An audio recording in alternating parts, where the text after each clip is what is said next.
Yes, I am sure.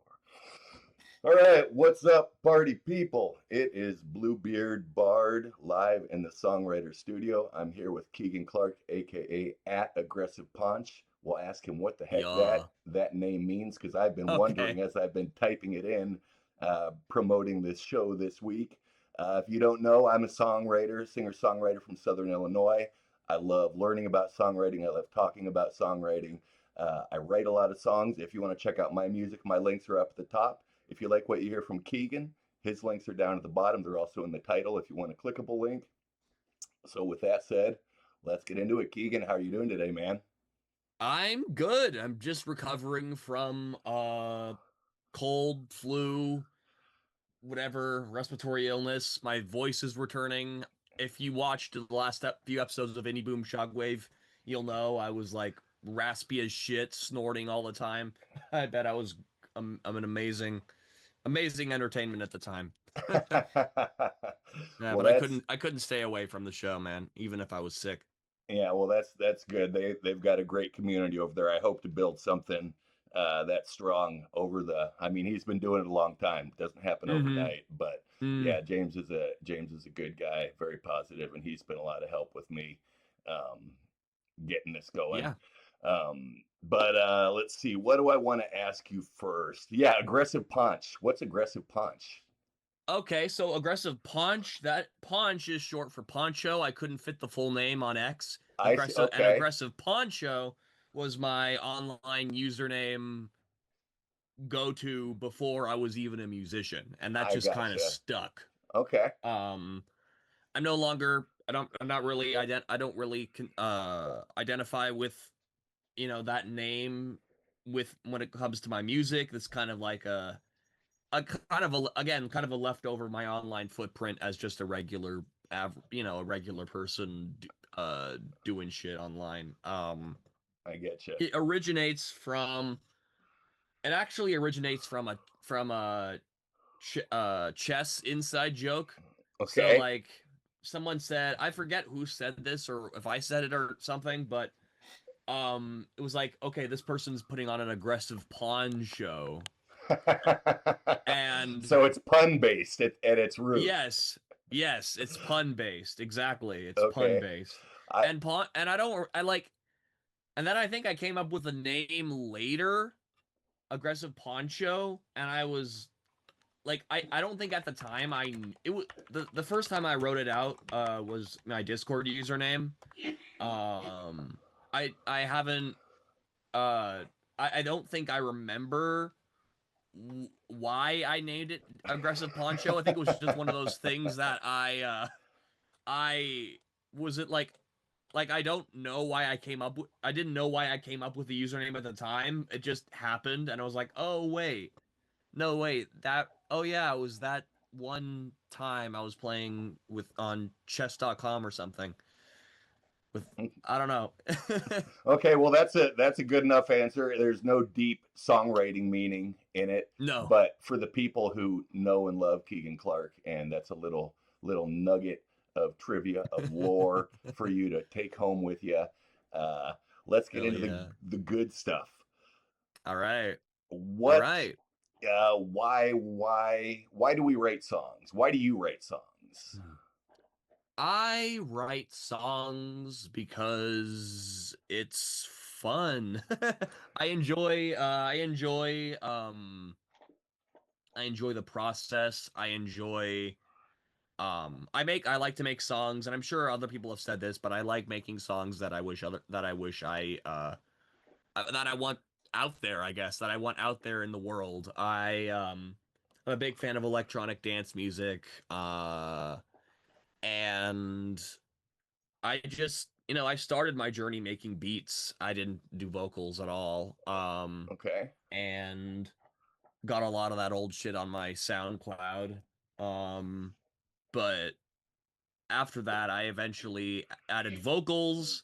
And that was at first through a vocoder because I didn't really have a good microphone. I was using my phone mic in the early recordings of my music, and Okay. I never really liked how my voice sounded at the time. I also wasn't doing any voice lessons. I was a pretty shitty singer. Obviously my quality wasn't very good. So when I discovered the vocoder, I was like, I was hooked, and Okay, that kind cool. of and the fact that it was already on a DAW, and that's kind of, unless you know what you're doing, or you play an actual, or you play like a physical instrument, um you tend to gravitate towards electronic music or hip hop. I don't know, but for me it was electronic music. Um and I've been inspired by musicians like Daft Punk, uh Eiffel 65. Those are two bands that I think influenced a lot of my early work. Okay. And yeah, I write songs because I enjoy listening to them. Yeah, I guess. I think it's a very honest answer, and I think it's a very good answer because Mm, we all enjoy music, but if we have to put our finger on what is the actual point of music, it's just kind of it's a means in it. It's a means in itself. right, It's an enjoyable thing. You don't hang it on the wall. You don't necessarily have to work out to it. You can just listen to it while you're cleaning the dishes or doing right, whatever and enjoy yourself. And it's this thing that we all share. And sometimes I wonder right. why I do it because it can be so difficult. And then I do it Mm-hmm. well occasionally, and I'm so happy that I remember why I do it. And Right, right. yeah, Yeah. 100%. 100%. right on. What was the first track that you came up with? What was it like? How did it come about? Did you just decide one day, you know what, I think I want to make some music and I'm going to go do it? Or did you pirate a DAW and just mess around? Or how'd it happen? So when I first started making music, I mean, my experience with music was, I was a child. I was a child. I learned violin when I was like 3 or 4. I stopped after a while. And when I was a child, I like I was like semi okay at piano. A Okay. lot of that those skills kind of left when I got older because I didn't keep with it. I would say I would say I've since then, my adolescent years, I haven't really been touching music specifically all too often. Yeah. My first love was, and still definitely is, storytelling. Okay. Um and I was a video editor long before I was a musician. But I think the first time it was like really abrupt. Like I was listening to some music and I was just like, I bet I could make that. I bet I could do that. Yeah, it's Um, it it's interesting. If I can interrupt you for a second, yeah, yeah. as a young piano player, did you ever have the urge to improvise or to create at that point? Because I feel like a lot of young players, we don't give ourselves permission to do that. I remember taking lessons as a kid, and the idea that I would write my own stuff, it just didn't really occur to me, in terms of being an instrumentalist. And there has Yeah, to no, become a, I didn't. I have very few memories of that time, really. It's mostly from rewatching my old video cassettes and looking at them and being like, "Whoa, that was me." I don't right have a on. lot of feels like a different person kind of situation. So it's like I don't know. I was like, "Where did that go? Why what happened?" Yeah. So Um, you had a period where you went away from music. You studied music as a child, probably at your parents' bidding, and yes. maybe didn't love it like a lot of kids don't love it when they're forced to take piano lessons. I know I didn't love it. Uh, Well, I actually wanted to take violin oh, lessons. okay. I took violin lessons for a while, and I still think if I picked up a violin, granted I never went past the training tape phase. I think if I picked up a violin, I could still play some basic tunes, but no, I never actually improvised there either. Okay. Um, What do you think changed? Was it maturity? Was it just that Keegan got some hair under his armpits and had a little confidence and said, "You know what? I'm ready to ready to go and do my own stuff, or did something I click for you? guess. You know? I think it's just I I don't know. Like when I was younger, I guess it just never occurred to me to make individual music for myself. It was just something I did and learned and learned. I was in a lot of different classes when I was younger. Cuz my parents wanted to help me find out what I wanted to do with my life, I guess. I Oh, that's fucking cool. This is a funny anecdote, but I watched Happy Feet as a kid and suddenly I was intrigued with tap dancing and Hey, tap they dancing put is me in that's cool, man. they I put me in a class they put me in a tap dancing class and that lasted for like I don't know, a few weeks. Yeah. I Uh I had a girlfriend who was a dance instructor, and she mm, taught me a little bit of tap when I expressed to her that I think tap is very cool. It's like drumming with your feet.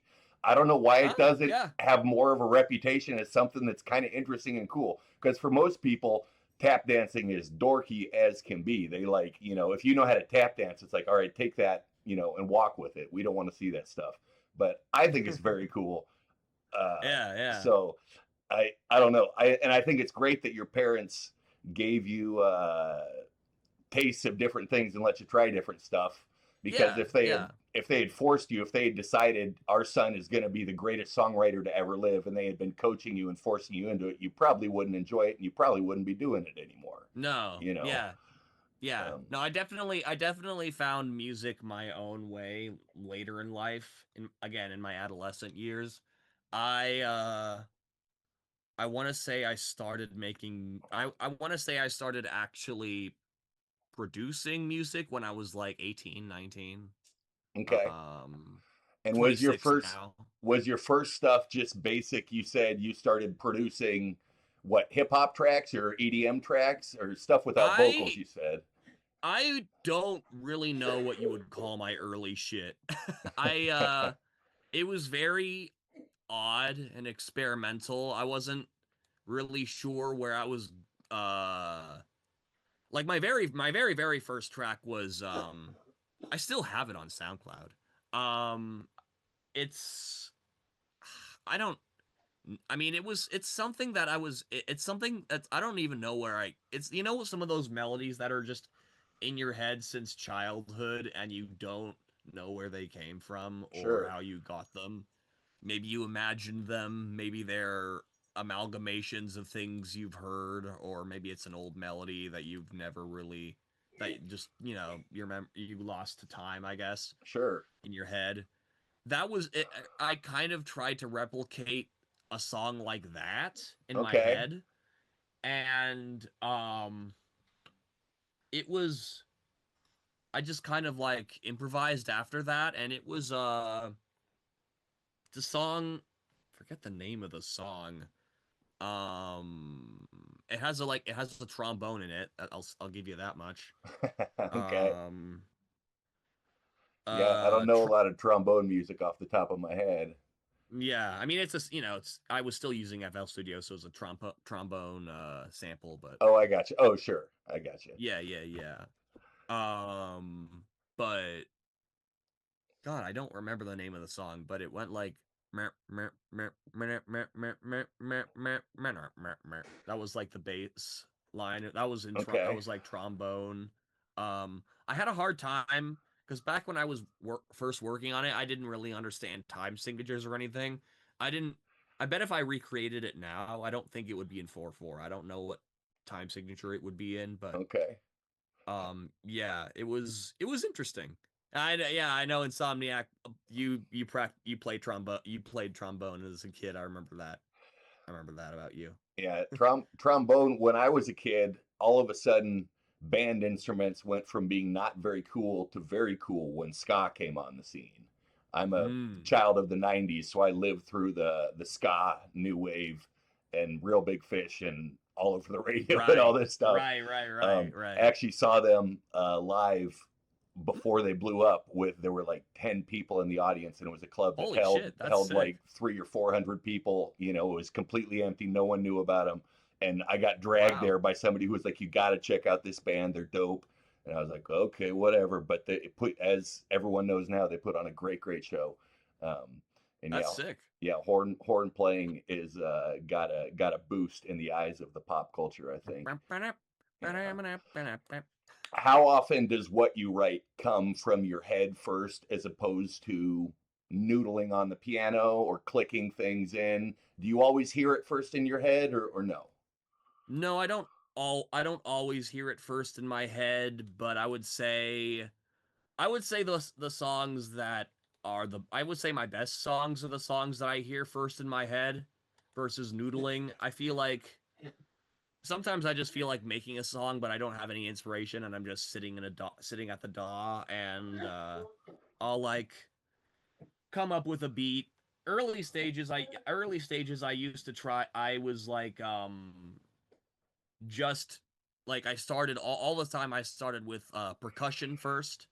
I wanted to do like a very specific drum pattern. That Okay, was like how I originally started my beats a long time ago.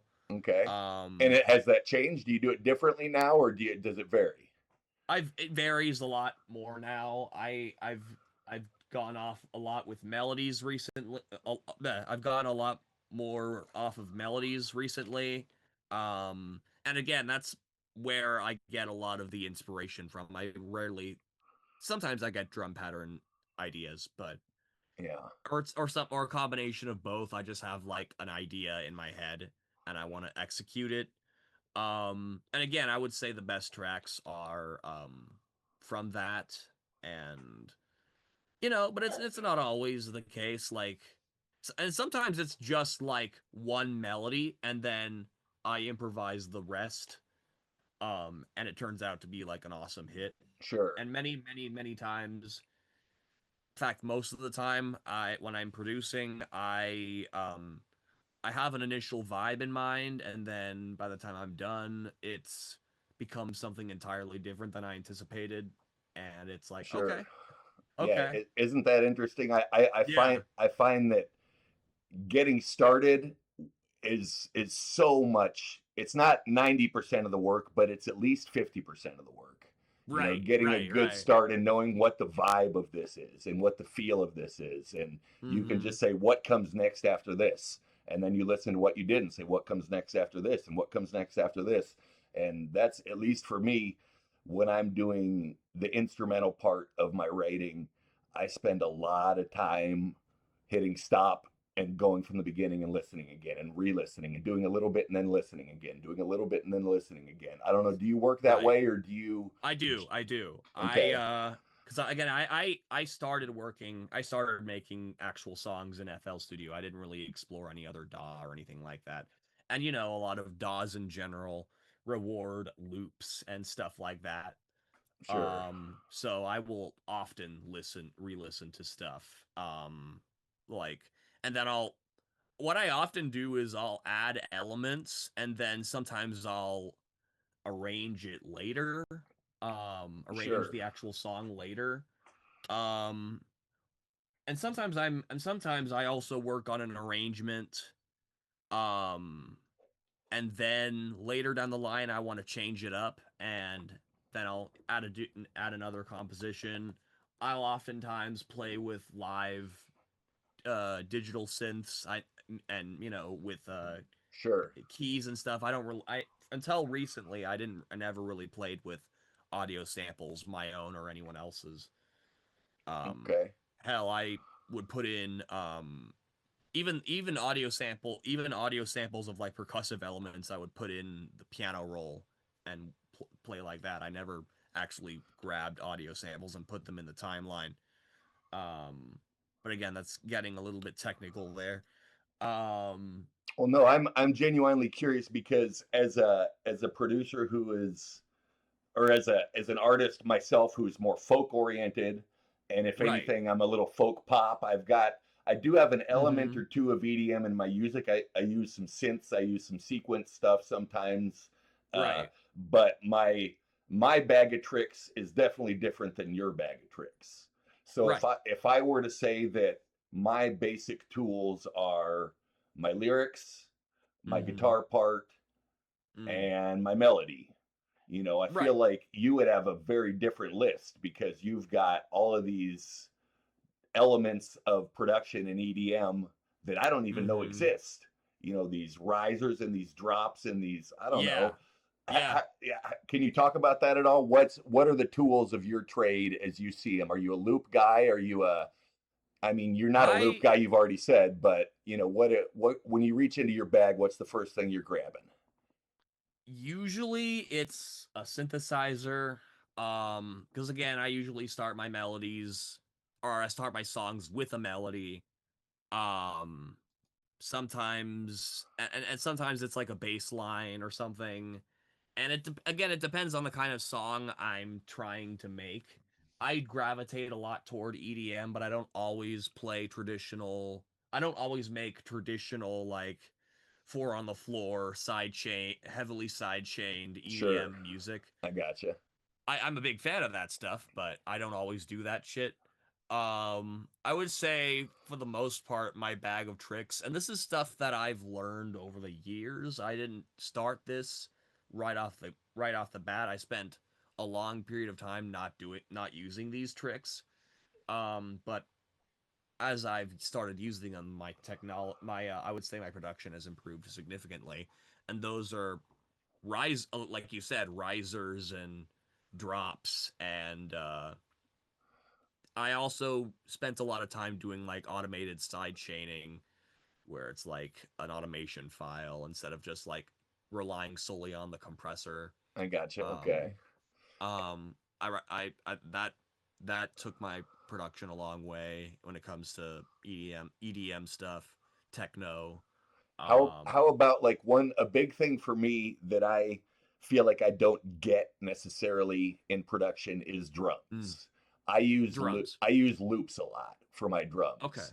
And honestly, if you took one loop out and you put a different loop in, to me, it's kind of just like as long as it's keeping the beat, there's got to be something that's keeping the beat. There's got to be a Right. backbone. I'm not going to act like I don't appreciate drums in that way, but I'm Mm-hmm. not a connoisseur of it. And the idea of coming up with a different drum beat for every song, and that's just an element of writing that I don't really have to worry about, and it's a skill I haven't developed. Right. Um, Right. and I don't know. I think it's kind of different or interesting the way these different genres. You know, you might hear some of my tracks, and if you were a big drum guy, you'd go, "Geez, this guy uses nothing but loops. He's chump change. He's washed. There's nothing. There's nothing there." And I might hear one of Right. your tracks if I was a dick and say, "He's not singing the way I sing." This guy can't write Mm-hmm. songs because he doesn't do what I do. But Right. we've got this shared this common ground. Right. We know what bops. We can feel what sounds good, and Mm-hmm. Mm-hmm. I don't know. I just think it's interesting to me. Music that I make gonna make a cake shake. There you go. Shout out Bluebeard's rapping career. Yeah. I might rap a little bit again. I realized I was talking to somebody about this the other day, and Mm. I don't turn my nose up at rap. That's not why I don't rap anymore. I'm not rapping these days because rap got me back to my true love, which was playing guitar and singing. That's what I first started doing as a young man, as a 16-year-old, who wanted to be a musician. I was playing guitar and singing. Did that for a number of years. My band broke up. I took it really hard. I had mental health issues Mm. and basically didn't play guitar for, I shit you not, for 25 years. I'd maybe Wow. pick it up once a year, play for 2 minutes, and go, "This is stressful. I'm not enjoying this," and I'd put it away. Mm. And just recently, when I started rapping, because I thought I miss music. This is something different. This won't trigger that anxiety that I had triggering before. And I started Mm-hmm. rapping. And after I did that a while, it kind of broke the barrier down and allowed me to pick up the guitar again. And so now I look back fondly as hip hop and rap as the thing that I used to learn and to get me back into, you know, Right. what was Yeah. originally my. Sometimes you just need the same thing but framed in a different way to get you back into it. Yeah, you need to trick your brain a little bit and remind yourself about that dopamine source that's waiting there for you that you've Yeah, yeah, kind yeah, of turned yeah. your back on maybe. No, yeah, like I definitely um like you can just like you can turn away from many different things because you have negative associations with them in a particular context, but if you take them out of that context and put them in a different context, Sure, it goes a then I long think way. you can, Yeah. yeah, it'll yeah, exactly, exactly. Yeah. All right. Let's see. I've got a list of questions here. I haven't really been looking at them, but let's ask some Okay. of these questions. Um, how long does it take you, Keegan Clark, to write a song from beginning to end? And do you do them all in one shot, or do you have multiple projects going at once? uh I y- so for one song it usually takes me maybe a day, a couple of days to do. It really depends on how much free time I have. If I'm left alone to do whatever I want for like the whole day, I can get that shit done in a day. But Okay. it takes several hours. Sure. Um And uh mental energy too. yes, for sure, for sure. Mental energy, I'll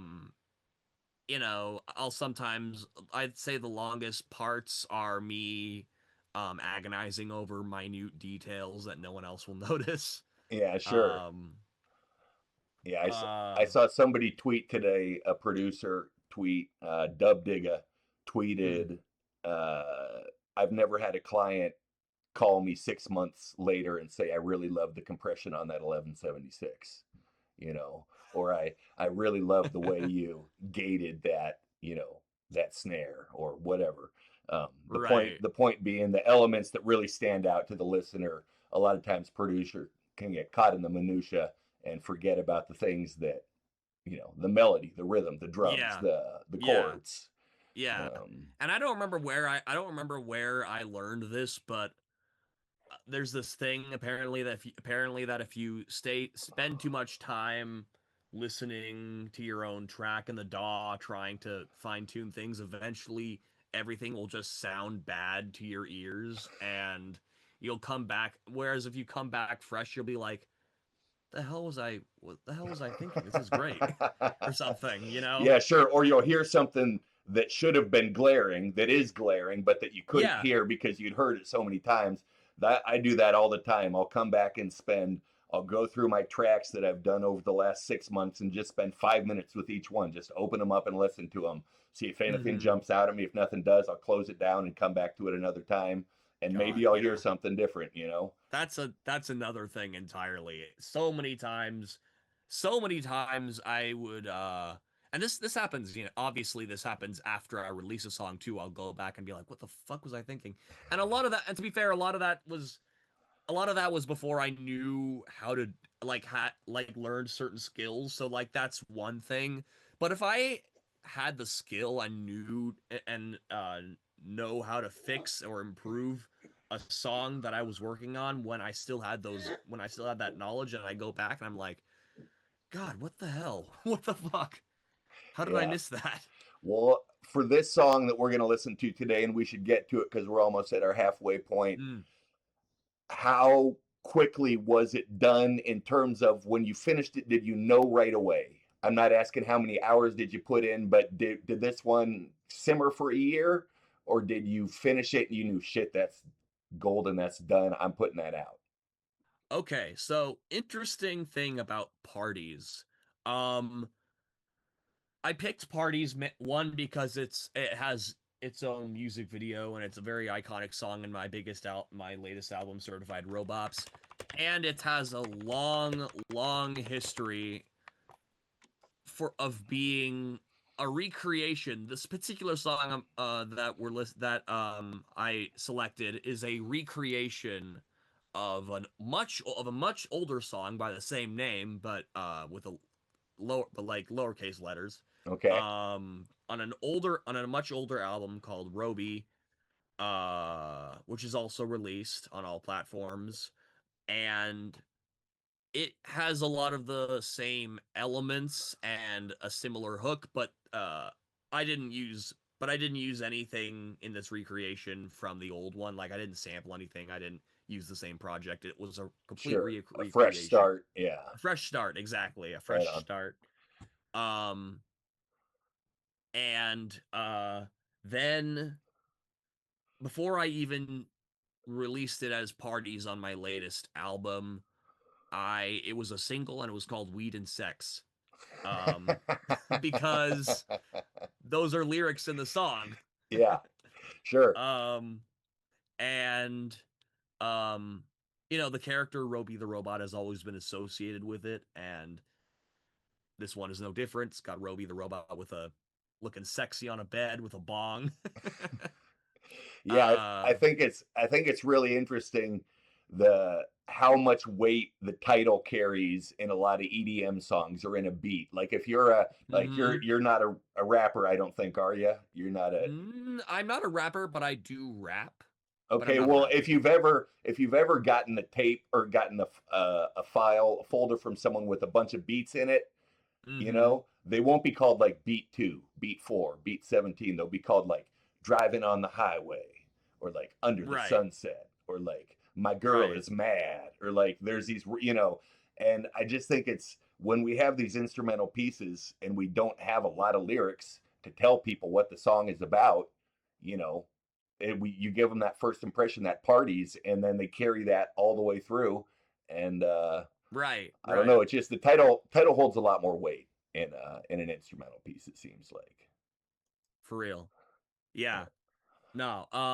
So Weed and Sex, that single, that was the first iteration of the new production, the new project. I would say that particular one, God, that was years and years ago at this point. I don't remember how long it took for me to make. I would say probably a couple of days. Oh, sorry. I just brought the Oh, okay. That's no, all good. Sorry if I should have warned you. Brought our song up here. Yeah, gotcha. All right. right. All right, well, are we ready to hear it? Get some Parties, Certified Robots by Keegan Clark. Yeah. I'm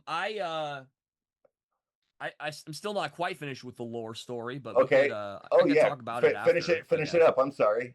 Okay, all right. Well, so yeah, Weed and Sex, that was I would say that was like the skeletal structure of the song you're about to hear right now. Okay.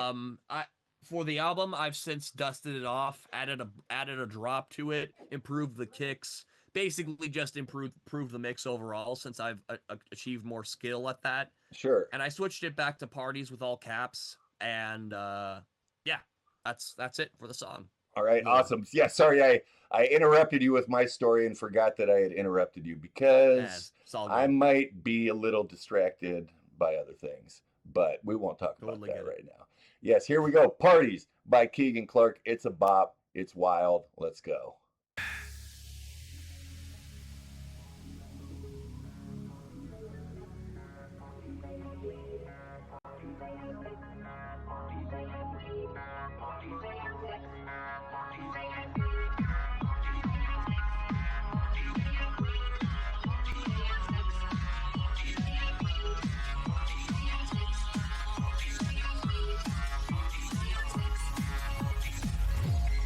This is a certified robot.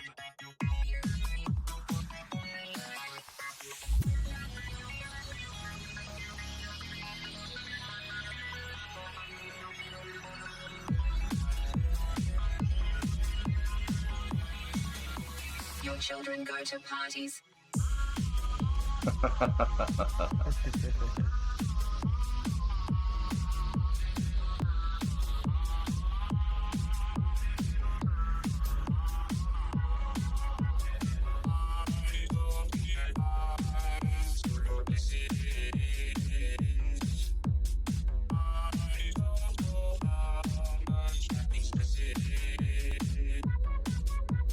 Your children go to parties.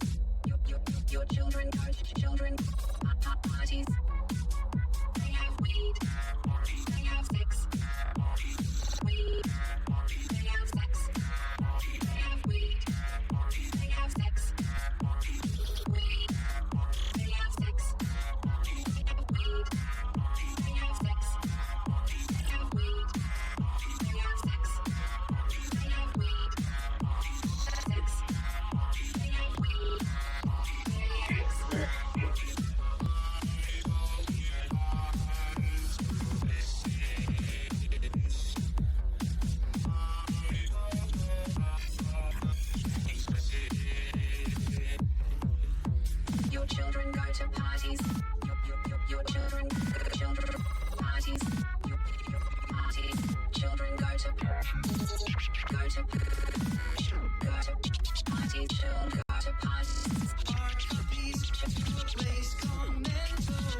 They have sex. They have weed. They sex. They have weed. They have sex. They have weed. They have sex. That was awesome, man. Hey, thank you. I like it even more the second time I heard it. Well, Glad. I don't know if it was the second time. I listened to it a few times. Let's see. How do I go back and change my? Oh, this worked when I was doing my. There we go. Oh, we're back. Booyah! All right. Oh yeah. Oh yeah. All right. So 2 things that I wrote down while I was listening to the track this time, and that is, you mentioned storytelling earlier. Okay. Yeah. Now, storytelling is not always easy in EDM. How do you tell a story in EDM? This track does it, but I want you to vocalize how you do it. So it depends on the song. This song has very catchy vocals, and they're a lot more like in your face and repetitive. I don't always go that route. Sometimes I'll have parts where I just break, like, sometimes, like, it doesn't really matter. I'll put on I'll put on like a 4 on the floor EDM track, and sometimes I'll just straight up do a traditional verse in like a cooling period, I guess, Okay. of the song, and then the chorus will hit. Like yeah, like, I don't know, it depends on the song. I will do more traditional like pop verse and choruses Yeah. for other tracks as well. Certified Robots has almost none of that shit, but some of it does. Some of Sure. it does. Well, let me throw something at you, and you can react to this if you would. Sure. The way I kind of thought about it, and I was imagining you might answer, is that when we tell traditional stories with words, Right. we are trying to evoke an emotional response. We're Right. trying to get somebody to feel what we feel by putting them in our shoes in that position. When I got my house broken into, or when I got married, or when, whether it's bad or good or whatever, we want them to feel Gotcha. what we feel. And Right. just because EDM doesn't have words doesn't mean you can't make somebody feel what you feel. And you can Right. do that with your drops and your arrangement and that's part of what really impressed me with this, is that you had, your arrangement had so many elements in it that you could Right. have maybe hung a whole track on, but for you, it was almost like, on, I don't know if you remember, are you familiar with The Simpsons, the show The Simpsons? Yeah, I know of the Simpsons. 'Cause Okay. yeah.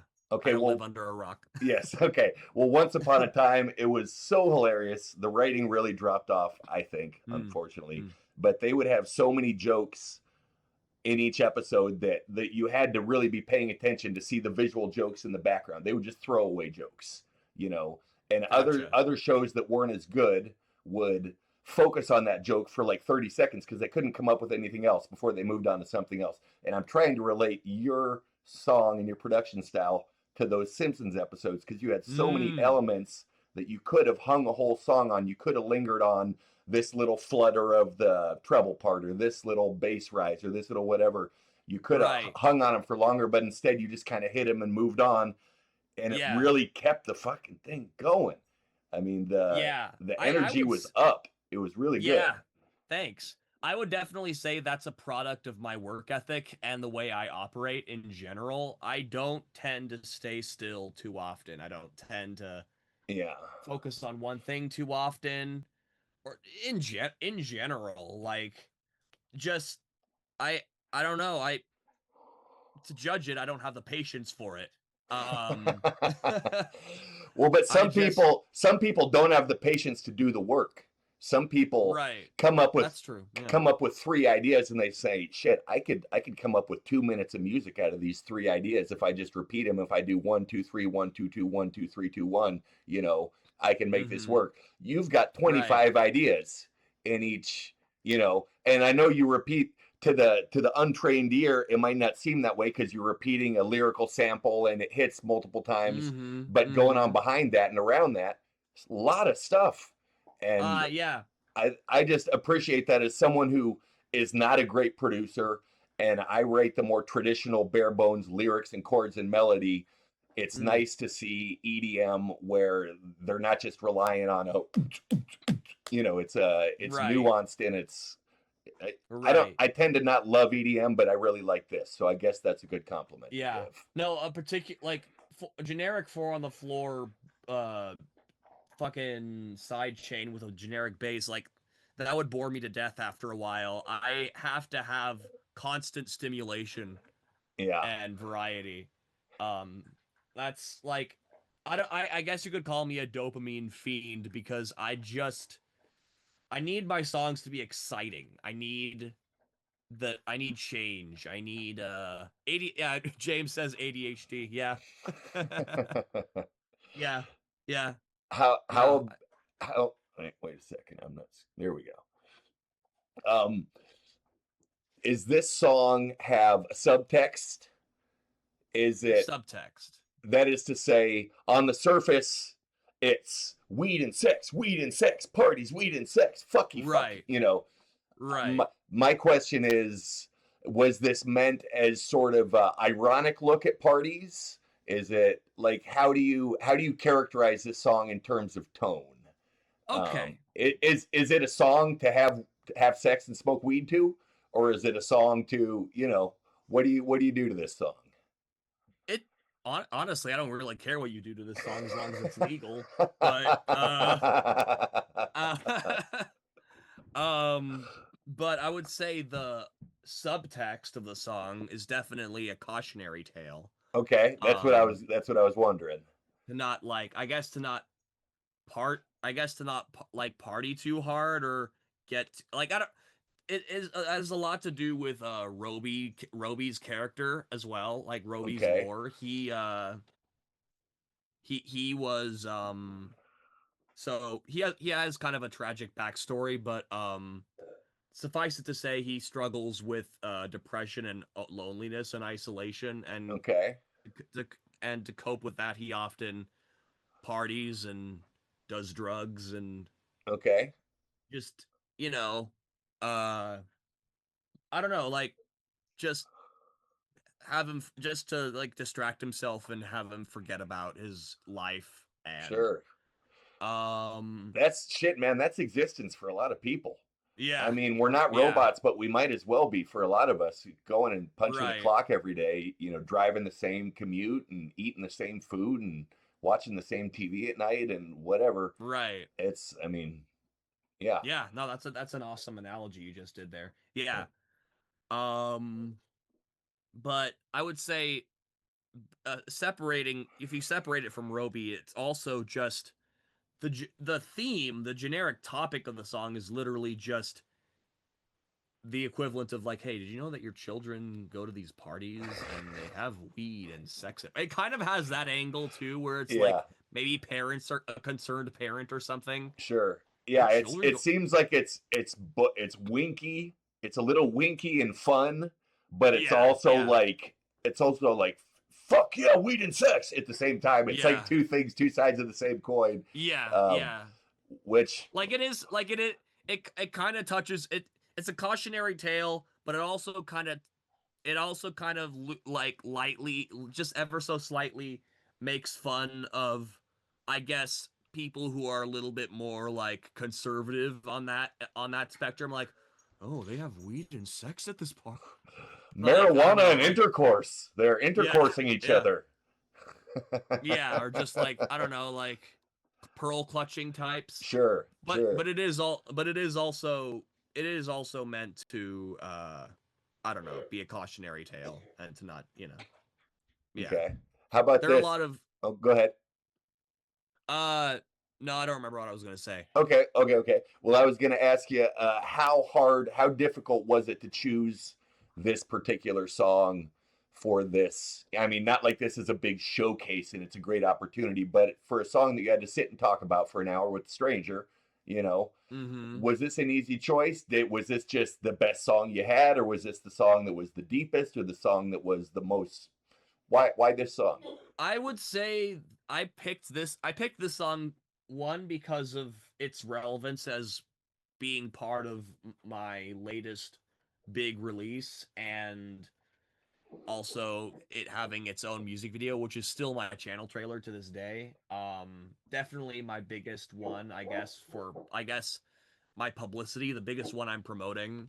Okay, cool. Um, it has a long and deep rooted history with a prominent character in my lore which is Roby the robot. Cool. Um, the music video further extends on that.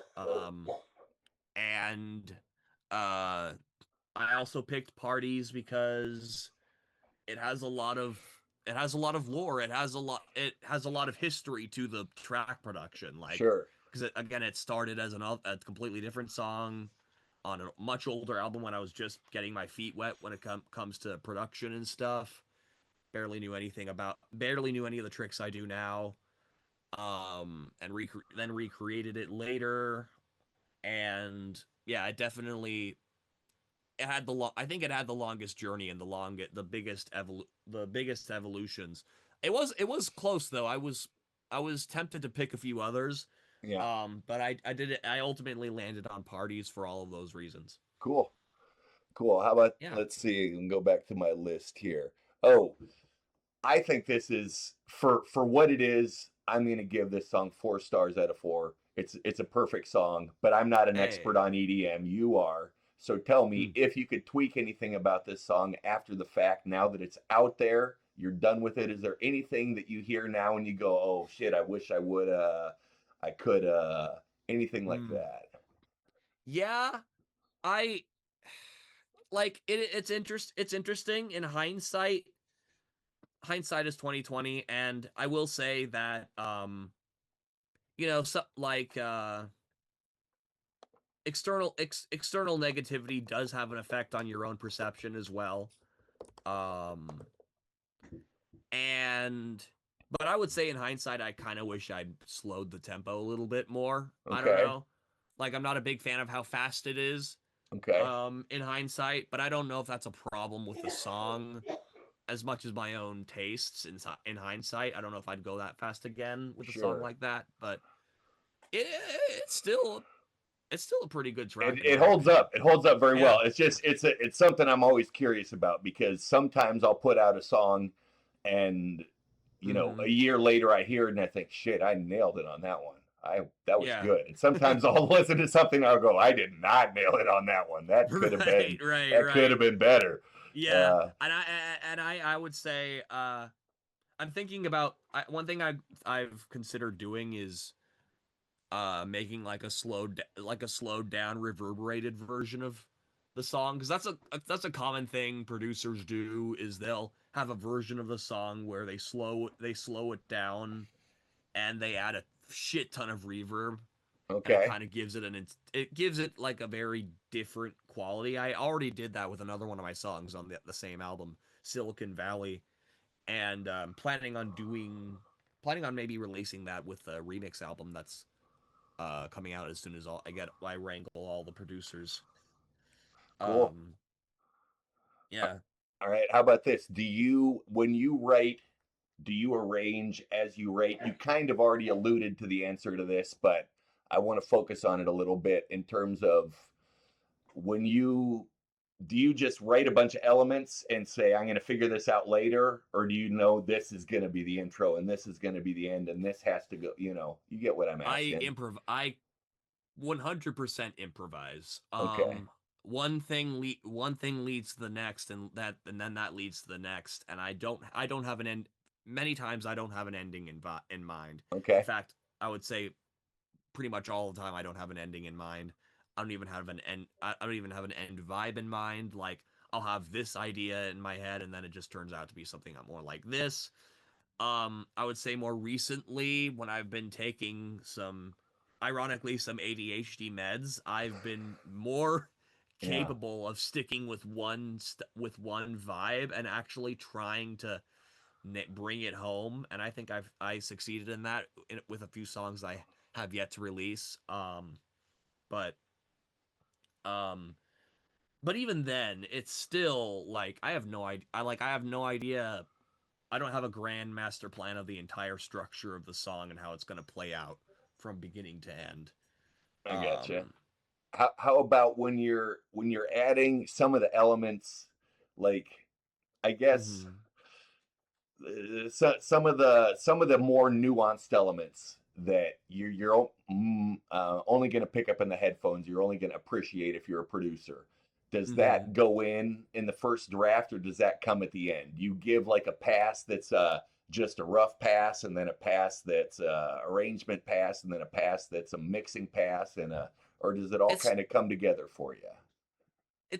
I would say it has more or less what you said, but it's not necessarily that formalized. I don't really think about it too hard. I will probably do a rough draft. It's kind of like, I don't know. I mean, it's kind of like how like people, like cartoonists, draw a rough draft, like all the physics and stuff. You know how artists will do like a plus for like the head and like a Oh, sure. Yep. Yeah, the they'll head make and the like they'll basic shapes and then build yeah on top of it, kind of. yeah, that's kind of how I do it. Again, it's I don't have a I wouldn't go so far as to call it a formula of anything. I would say oftentimes I would add details to the song when I feel like I'm at that point, and that sometimes is near the end, when the production or the arrangement is all the way finished, or sometimes it's not. Sometimes I feel like, okay, I know exactly what I want to put there, um, and I don't tweak it till the end of the song. But for a majority of the time, I do the finishing touches at the end, At the end, at the okay. finishing part. Yeah, All right, that's what I was wondering, because it seems like so much coming at you. It's hard for me to fathom doing that all in one. right, Starting with second one, and then second two, and then second three. It seems like you'd have to go all the way through, and then come back to second one and give it another pass, and then I don't know. right. Yeah, it just let's see. See, I know what instruments you write on and with. Do you have you thought about learning any other instruments, or do you feel like, I mean, piano is one of the most essential hmm producers and writing instruments, and you have a basis in that. Are you ever tempted by other stuff? Uh, I've tried guitar, and I would say my experience with guitar is basically zero. But I picked it up and I played a cover song on it. I learned a few of the chords online. I would say the worst the part I struggle with the most, and I'm sure that's true for many people, is switching between them. Sure. So with yeah, yeah yeah, the muscle memory, it takes some time to develop for sure. yeah. Um, but I'm lucky in the sense that I don't have like I'm not like classically trained in music theory, but I have a good ear. Okay, that's So important. like I mean I can tune a guitar by ear if I can hear a reference, you Sure. know. Well, that's Um, good. yeah. So like I could theoretically, like, it's a lot harder to like sound out and try and find a chord that and try and find a chord. I will oftentimes surrender and look at graphs and be like, okay, that's what this chord is. Yeah. I'm not never I've never done that. I don't do that. Even when I do covers, I just do it all by ear. I don't look at chords Yeah, on or the piano, anything. you mean, when you do it? Yeah, Yeah. or in the DAW. Oh, in the dot. I gotcha. Okay. Yeah. Yeah, Yeah. that's a skill. My pops is like that. He can, if he's heard a song, he can sit Mhm. down and play it on the guitar, unless it's like some weird esoteric, diminished seventh, augmented five, whatever. He's not going to know those, but yeah, to be Right. able to hear a chord progression, that's a skill for sure. Yeah, Yeah. I was going to ask you about music theory and how much. It sounds like you don't really think about it at all. You just kind of go on No. instinct. That's 100% it. Yeah. Yeah. Yeah. Do you feel, when you hear people talk about theory, do you ever feel like you're missing anything, or do you feel like they're wankers who are worrying about stuff they don't need to be worried about? I used to feel the latter, but I think I could learn a thing or two from music theory. I don't like at the end of the day, music theory is something a bunch of people wrote after they improvised, like me. Yeah, So it's like it's a rule it's not a rule book, it's what people have studied, kind of like scientists have theories about things that already exist in the world. yeah, It's like it's not like the rules were written first before sure. anybody start. Yeah. Yeah. Yeah, it's kind of I feel like it's you're absolutely right. It reminds me of Mhm. in language. I was an English student in college. Mhm. They talk about prescriptivism versus descriptivism, and that is to Ah, say whether language is prescribed, is told how you're supposed to speak, or it's described, where you look at how people speak and then you say, I'm going to observe that and turn that into the rules. And right. uh, for things like African American vernacular Mm. English, or Mhm. Ebonics as it's known, a lot of people will look at that and say, that is technically incorrect. But other people say, where English comes from, right, is people talking. And then they looked at how people talk. If this is how people talk, then it is correct. If they're people talking this way, etc. And I think it's the same thing with music. As soon as something comes into the scene and becomes familiar to our ear, we accept it. It Mhm. becomes part of the correct, Part of the the correct culture. acceptable. Yeah, yeah. Yeah. But I think you hit it on the head saying that it's these rules. There was no God didn't come down, if you believe in God, from the sky and say Yeah. there are 12 half tones in the scale, chromatic scale. There are Yeah, yeah, seven yeah. tones in the major, Yeah. yeah, somebody. And then like yeah. And this shit's like Western music theory. There are so many other Oh, absolutely, theories out there. absolutely. Yeah, Um so it is it's kind I'm not looking to make classical music. I'm an EDM producer. That a lot of that shit's basic as hell. That doesn't mean I'm not interested, but it has to be a long commitment that my ADHD ass not sure yeah, how well sure, I can handle. But sure. I do want to learn at some point. Yeah, right on. Right. Well, let's see. Do we have time for one more question? Do you build your songs with a basic bass line and a melody line? Do you know what chords you're playing when you play them? I know you hear them first, but are Mhm. you playing chunks of chords, or are you playing in a bass line and then building in a middle line and then adding a treble line and building your chords as you go? I it really depends. Like also I'll oftentimes come up with a lead melody or a bass line that kind of carries itself as a lead or it's just a bass line and I come up with a lead later and then chords kind of just end up going around that. I don't really think too hard about it. I just like, oh okay, these series of notes sound good together and when I move them like this, that's a progression and they sound good together. And I just do it without thinking, really. Just find your way. Yeah, yeah. Yeah. Sometimes I'll have to like, sound it. I'll oftentimes have to sound it out, but it's like, yeah, it it's pretty a pretty seamless thing for me. Right on. Well, Yeah. the track was really awesome, Thank uh, you. and we have 14 people in the room right now. I think that's a record. What? People showing out for Keegan Yeah. Clark. Let's do it. Hey, Thank thank you. you seriously. Yeah, thank you to everybody for coming so much. I hope you learned something about Keegan. I hope you learned something about songwriting, and I hope you'll see us next week when we have. I don't remember who we have next week, otherwise I'd say it, but it's in my Mm. email. But I'm bad at scheduling, so I don't know. But everybody have a great night. I'll see y'all later.